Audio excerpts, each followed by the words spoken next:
बात बच्चों, आज की तासिका में हम देखेंगे हमारा जो 24वां लेसन है जिसका नाम है चतुर चोर। उस लेसन को आज हम देखेंगे, उसका आशय जानेंगे। तो सभी बच्चे क्या करेंगे, इस लेसन को अपने बुक में से इस लेसन को ओपन करके खुद के सामने रखिए और मेरे साथ इस लेसन का आशय समझिए। ठीक है।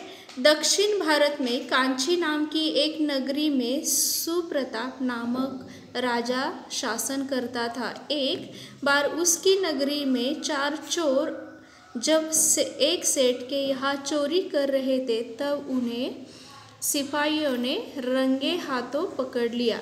जंजीरों से बांधकर चारों को राजा के सामने लाया गया। राजा ने आदेश दिया, इन चारों को फांसी पर लटका दो। जल्लादों ने तीन चोरों को फांसी दे दी। अब चौथे ने सोचा, मरते समय भी रक्षा का उपाय किया जाता है। रक्षा का उपाय करने वाला व्यक्ति मौत के मुंह से निकल आता है। तो यहाँ पर देखिए, यहाँ पर एक दक्षिण भारत में कांची नाम की एक नगरी है और उसमें एक राजा सुप्रताप नाम का राजा क्या करता था, शासन करता था, मतलब राज्य कारभार वहाँ पर करता था। एक बार क्या होता है, उसकी नगरी में 4 चोर एक सेठ के यहाँ चोरी करते हुए पकड़े जाते हैं और जंजीरों से बांधकर उन्हें राजा के सामने लाया जाता है। और राजा ये आदेश देता है कि ये जो चोर है उनको क्या कर दिया जाए, फांसी पर लटका दिया जाए। जब जल्लाद मतलब जो फांसी देने वाले जो लोग होते हैं, उन्होंने क्या कर दिया, 3 चोरों को फांसी दे दी थी। अब चौथे ने सोचा, मरते समय भी रक्षा का उपाय किया जाता है। रक्षा का उपाय करने से मरने वाला व्यक्ति भी मौत के मुंह से निकल आता है। तो देखिए, इसकी सोच, मरते समय भी उसने ये सोचा था कि रक्षा का उपाय हम करेंगे और इससे हम क्या करेंगे, मैं यहाँ से निकल जाऊँगा। उसके बाद देखेंगे अगला पैराग्राफ, और वो है, ऐसा सोचकर चोर ने कहा, हे जल्लादो, अब मुझे मरना तो है ही, परंतु तुम राजा के सामने मेरी एक बात सुना दो, फिर मुझे फांसी पर चढ़ा देना।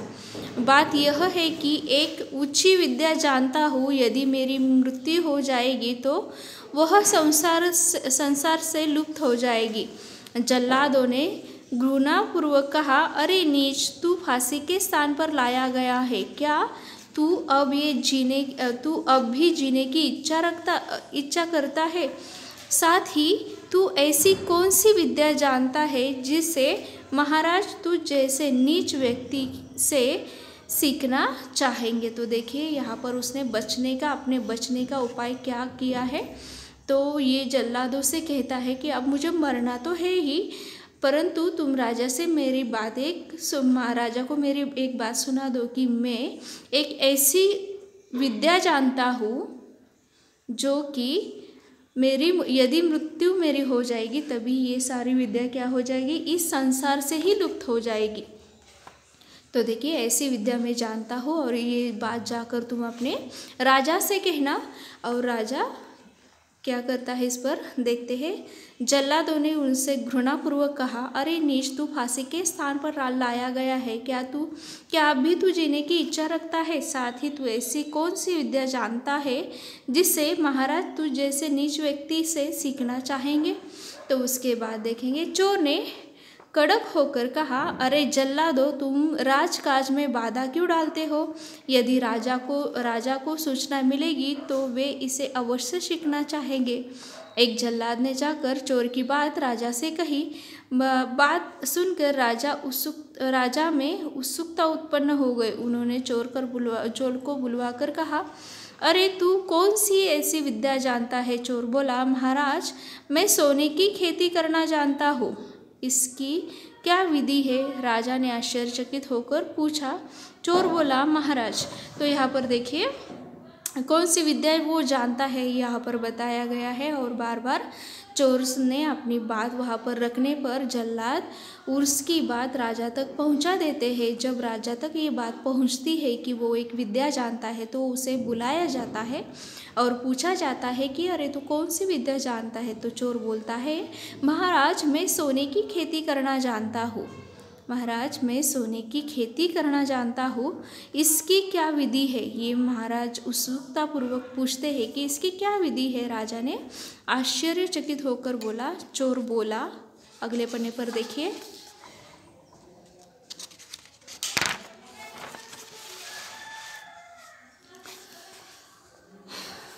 इसमें सरसों जैसे सोने के बीज बोए जाते हैं। महीने भर में सरसों से जैसे अंकुर उत्पन्न हो जाते हैं।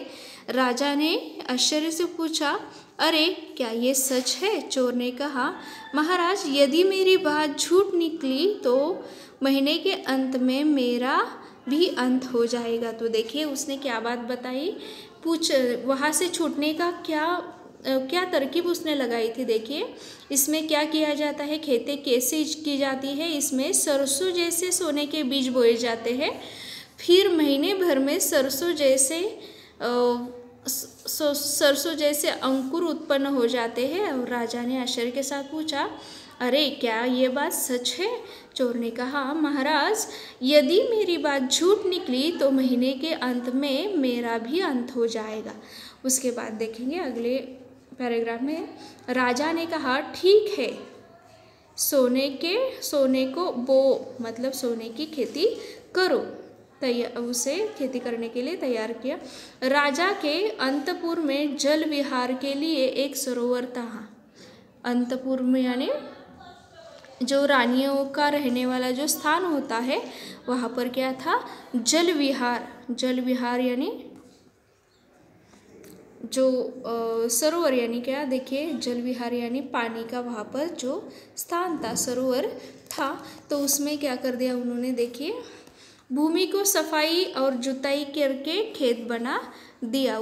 चोर ने उनके किनारे भूमि की सफाई की और जुताई करके खेत बना दिया। फिर सोने को गला कर सरसों जैसे बीज बनवाए। तो देखिए कैसी खेती उसने की, कहा कि राजा के अंतपुर में, मतलब जहाँ पर रानियों का वास होता है, रानियों के रहने का स्थान होता है, वहाँ पर भी क्या हो गया, उसने क्या कर दिया, सरोवर था और उसके बाजू में क्या था, उसने भूमि की सफाई की और वहाँ पर जुताई करके खेत बना दिया और सोने को गलाकर सरसों जैसे उसके बीज बनवाए।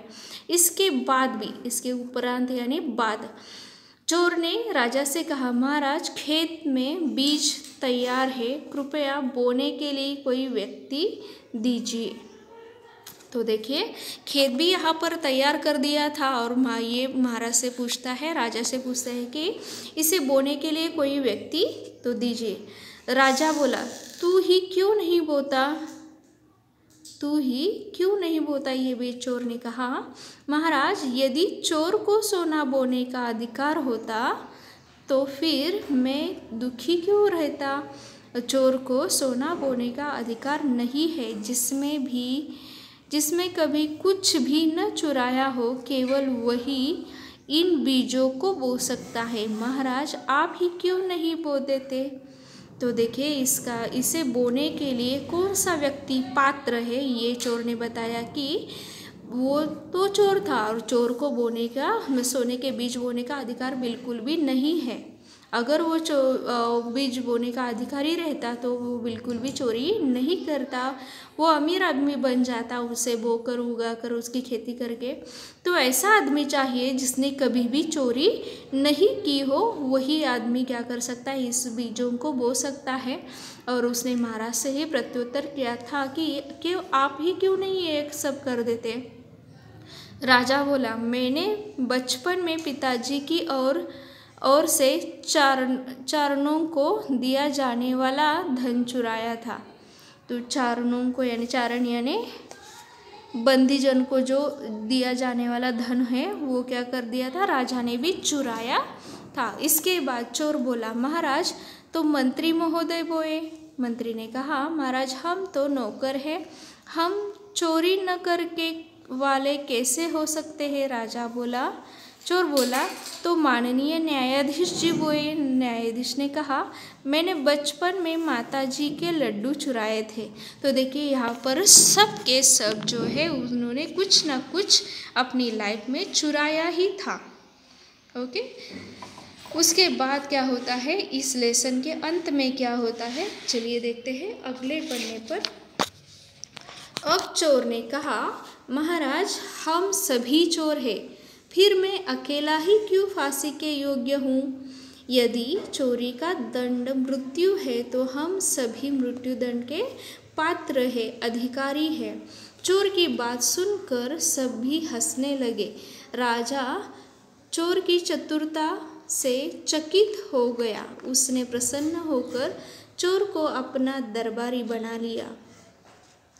इस लेसन से शिक्षा मिलती है बच्चों, बुद्धि का प्रयोग करके विपत्ति को टाला जा सकता है। देखिए ये जो चोर था, उसके जो 3 साथी है वो मर चुके थे, उन्हें फांसी चढ़ा चुके थे।